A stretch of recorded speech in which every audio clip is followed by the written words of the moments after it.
তো তোমরা কি এখন একটু স্বাধীনতা অনুভব করো?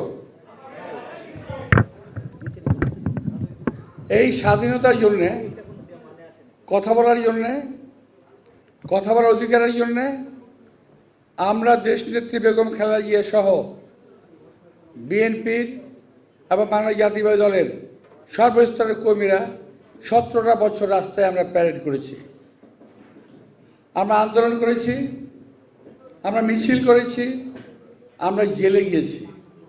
আজকে অনেকেই কথা স্বীকার করতে চান না।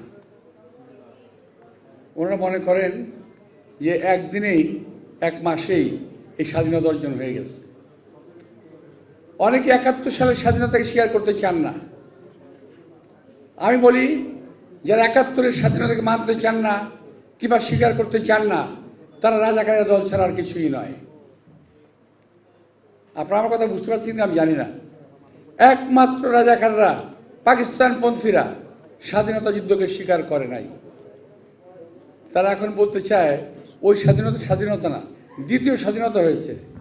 আমি প্রথম প্রবেশ করেছি, দ্বিতীয় স্বাধীনতা বলে বাংলাদেশে কিছু নাই। স্বাধীনতা একবারই আসে এবং রক্তক্ষয়ী সংঘর্ষের মাধ্যমে আমরা স্বাধীনতা যুদ্ধ করেছিলাম এবং যুদ্ধে জয়লাভ করেছিলাম। যদিও আমাদের প্রতিবেশী অনেক দেশ মনে করে তারা এই স্বাধীনতা আমাদেরকে দান করেছে।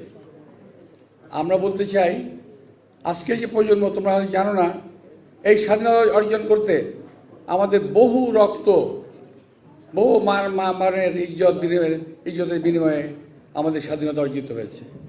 যারা স্বাধীনতা নিয়ে কথা বলেন তাদের সঙ্গে চলতেও চাই না, তাদের সঙ্গে এক কাতারে বসে নামাজও পড়তে চাই না, যারা স্বাধীনতার বিরুদ্ধে কথা বলেন। প্রিয় ভাইয়েরা, আজকের যে নির্বাচন, এই নির্বাচনটা কিন্তু একটা বহু আকাঙ্ক্ষিত, বহু প্রতীক্ষিত একটা নির্বাচন। এই নির্বাচনকে বানচাল করার জন্য সেই স্বাধীনতা বিরোধী শক্তি আবার উঠে পড়ে লেগেছে। আজকে কিছুক্ষণ আগে দেখলাম এক ভাই বলতেছেন কি একটা ভোট, হানা ভোটের কথা বলতেছে। আমরা তো হানা ভোটের কথা অস্বীকার করছি না। যার প্রয়োজন সে হাতে ভোট দিবে, যার প্রয়োজন সে হাতে ভোট দেবে। এটা তো আমরা স্বাধীনতা অর্জন করেছি, কিন্তু আপনি জোর করে কোনো পক্ষে ভোটের দাবিদার হতে পারেন না।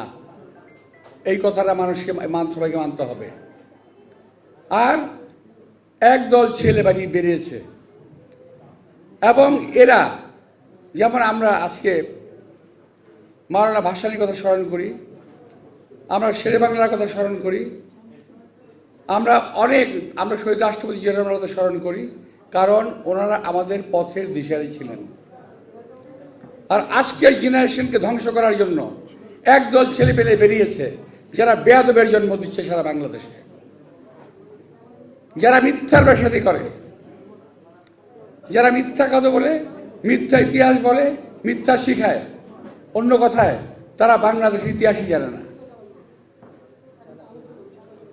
আমি মনে করি আমাদের ভবিষ্যৎ প্রজন্মকে, বিশেষ করে আজকে তোমরা যারা এই যে মাল্টিমিডিয়া রিপোর্ট সিকিউরিটি যারা আমাকে ইনভাইট করেছো, আমি তোমার ধন্যবাদ জানাই।